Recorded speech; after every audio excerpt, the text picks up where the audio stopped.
आज बाबा साहेब डॉक्टर भीमराव अंबेडकर जी के महापरिनिर्वाण दिवस पूरे देश में जोरों शोर से मनाया गया है।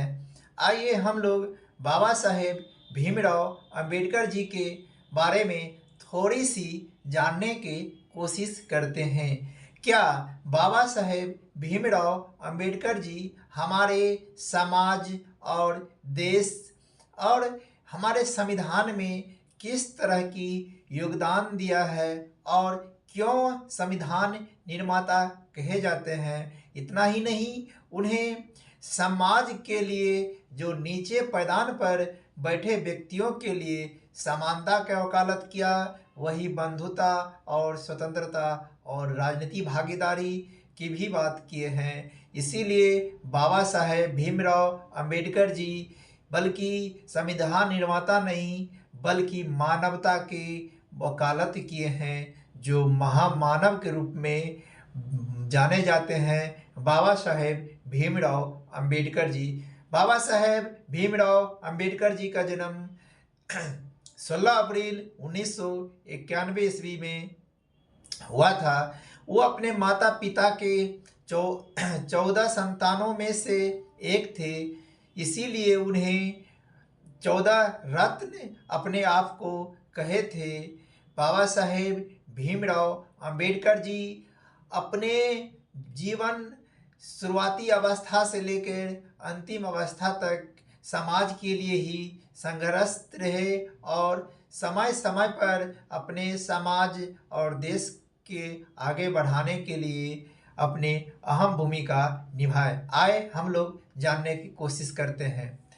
बाबा साहेब भीमराव अंबेडकर जी एक महामानव के रूप में जाने जाते हैं, बल्कि वे एक सच्चे देशभक्त भी कहे जाते हैं और थे भी। अपने जीवन काल में ही बाबा साहेब ने विभिन्न धर्मों के ग्रंथ को अच्छे से पढ़े और उसको समझे, क्या हमारे समाज और हमारे लिए उपयुक्त है। बाबा साहेब ने जो हमारे देश में ईसाई थे, उनको धर्म ग्रंथ जो बाइबल है उनका भी अध्ययन किए और इस्लाम धर्म का जो कुरान है उनका भी अध्ययन किए थे। और हिंदू धर्म ग्रंथ तो हमारे देश में तो काफ़ी है ही, जो एक ईश्वरवाद नहीं अनेक ईश्वर की हमारे हिंदू धर्म में पूजा पद्धति होते हैं।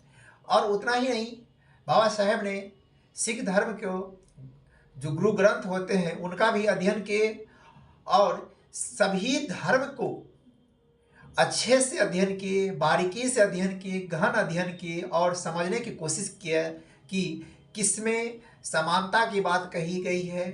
और सभी ग्रंथ जो धर्म ग्रंथ थे उनका अध्ययन करने के बावजूद बाबा साहेब ने जो हमारे महात्मा बुद्ध जो बौद्ध धर्म के प्रवर्तक है उन्हें माने जाते हैं, उनको बौद्ध धर्म स्वीकार किए लास्ट में, क्योंकि बाबा साहेब को लगा क्या हमारे जो बौद्ध धर्म है उसमें वैज्ञानिक दृष्टिकोण और जिज्ञासा पर आधारित बौद्ध धर्म है, तर्कशील विवेकशील की बात है। वहाँ पे अंधविश्वास पाखंडवाद की घोर आलोचक रहे हैं, घोर विरोधी रहे हैं बाबा साहेब।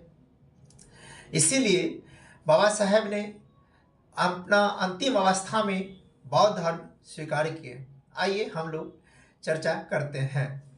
बाबा साहेब का राजनीतिक पर क्या विचार थे। बाबा साहेब एक राजनीतिक चिंतक नहीं थे, बल्कि एक कर्मयोगी भी थे। भारतीय दलित वर्गों के राजनीतिक नेता थे, अतः वह भारत की विशिष्ट राजनीतिक सामाजिक परिस्थितियों के परिप्रेक्ष्य में उन्होंने अपने विचार प्रकट किए। उनके राजनीतिक अध्ययन करते समय उल्लेखनीय है कि सामाजिक परिस्थितियों एवं सामाजिक समस्याओं के संदर्भ में ही उनका अध्ययन अपेक्षित है। बाबा साहेब अम्बेडकर जी के भाषाई राज्यों पर क्या विचार थे? 1948 में भारत सरकार ने भाषाई राज्यों की मांग के विचार पर एक भाषाई आयोग की नियुक्ति किए थे। इन भाषाई आयोग के समक्ष अपने विचार प्रस्तुत करते हुए बाबा साहेब ने कहा कि भाषाई प्रांतों के निर्माण लोकतंत्र अधिक अच्छी से क्रियान्वित होता। एक भाषाई प्रांत में मिश्रित प्रांत की तुलना में सामाजिक एकजुटता अधिक अच्छी प्रकार बनी रहती है। भाषाई प्रांत के निर्माण से तो कोई खतरा नहीं, किंतु खतरा इस बात से अवश्य है कि प्रत्येक प्रांत की एक ही भाषा को सरकारी कामकाज ही बना देना चाहिए। बाबा साहेब ने साफ साफ कहा कि क्षेत्रीय भाषाओं को राजभाषा बना दिया गया तो प्रत्येक प्रांत में ऐसी संकुचित संस्कृति का विकास होगा जिसकी परिणति अंतोगत्वा भारत की एकता अखंडता पे असर डालेगा।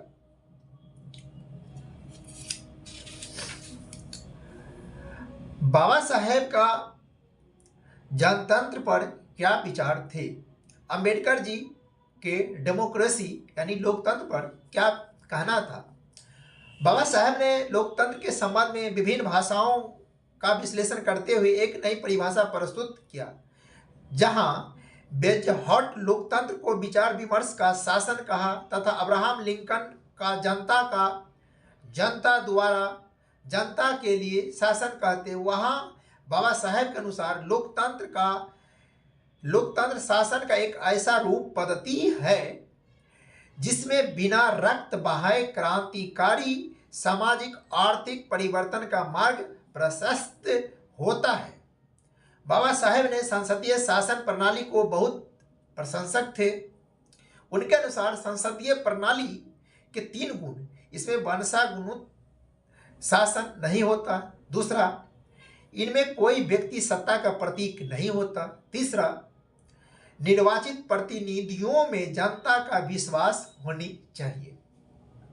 संसदीय प्रणाली के समर्थक होने के बावजूद बाबा साहेब कहा क्या देशों की इसकी असफलता से चिंतित थे। उनके अनुसार जर्मनी, रूस, स्पेन में इस व्यवस्था के खिलाफ असंतोष और जबरदस्त प्रतिक्रिया हुई। इसकी असफलता का प्रमुख कारण है कि इसके अंग धीमी गति से काम करते हैं। कार्यपालिका के मार्ग में विधायिका रोड़े अटकाती है और कभी कभी न्यायपालिका भी बाधा उपस्थित कर देती है। संसदीय लोकतंत्र में जनता के राजनीतिक अधिकारियों की दुहाई तो दी जाती, किंतु आर्थिक विषमता और निर्धनता को दूर करने का कोई खास प्रयास नहीं किया जाता। बिना सामाजिक और आर्थिक लोकतंत्र के राजनीतिक लोकतंत्र सफल नहीं हो सकता। बाबा साहेब के अनुसार संसदीय लोकतंत्र की सफलता के लिए समाज में असमानताएं नहीं होनी चाहिए। यानी कि साफ सुथरी विपक्ष दल होना एक अपरिहार्य शर्त है। संसदीय लोकतंत्र की सफलता के लिए अस्थायी सिविल सेवा, संवैधानिक नैतिकता को भी वे आवश्यक मानते थे। लोकतंत्र के नाम पर अल्पसंख्यकों पर बहुसंख्यकों की निरंकुशता नहीं होनी चाहिए। भारतीय लोकतंत्र पर विचार करते हुए ये मानते थे कि लोगों में करिश्माती नेतृत्व के प्रति व्यक्ति पूजा, हीरोशिप इन इंडियन पीपल, जाति प्रथा तथा सामाजिक विषमता आदि प्रवृत्तियों इसे कमजोर बना देती है। तो ये रही बाबा साहेब के राजनीतिक और लोकतंत्र पर क्या कहते थे, इस पर थोड़ी सी चर्चा किए हैं। आगे इससे नेक्स्ट पार्ट में चर्चा करेंगे। धन्यवाद।